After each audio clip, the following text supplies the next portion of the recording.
Sharon Stone, le jour où elle a frôlé la mort, je reviens de loin.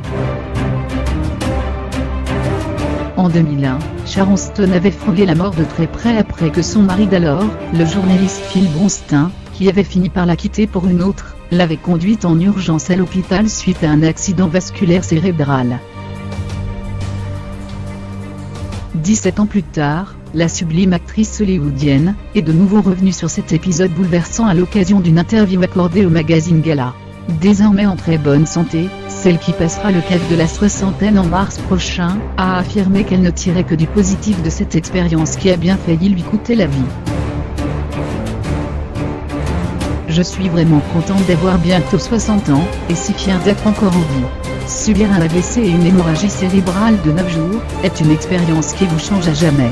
Et même si je ne suis pas capable d'exercer mon métier, comme un Tom Cruise ou un Leonardo DiCaprio, je suis ravie d'avoir repris ma carrière en main, a-t-elle confié.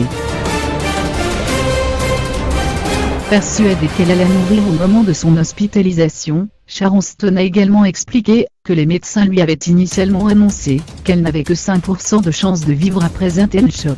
Pire, elle s'attendait à ne pas retrouver toutes ses facultés, ses fonctions cognitives. C'est la raison pour laquelle je suis soulagée de pouvoir à nouveau travailler. Je reviens de loin. Après mon AVC, de retour à la maison, je pouvais à peine marcher. Les spécialistes n'avaient pas tout de suite remarqué l'hémorragie.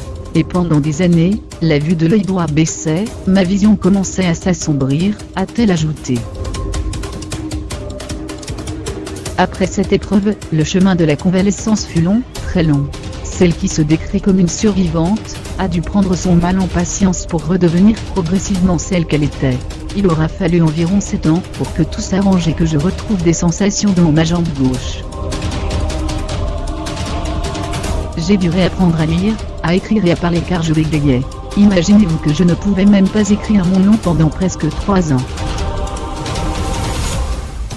C'est un médecin, devenu directeur de l'Institut neurologique Barron, en Arizona, qui m'a sauvé. J'ai pu recouvrer la vue et une certaine stabilité dans les hanches, a-t-elle poursuivi. Aujourd'hui, la maman de Roland, 17 ans, Lair, 12 ans, et Keane, 11 ans, ne craint plus la maladie. Je mène une vie très saine. Ma seule folie est de monter à cheval, je ne peux pas m'en passer, a-t-elle conclu.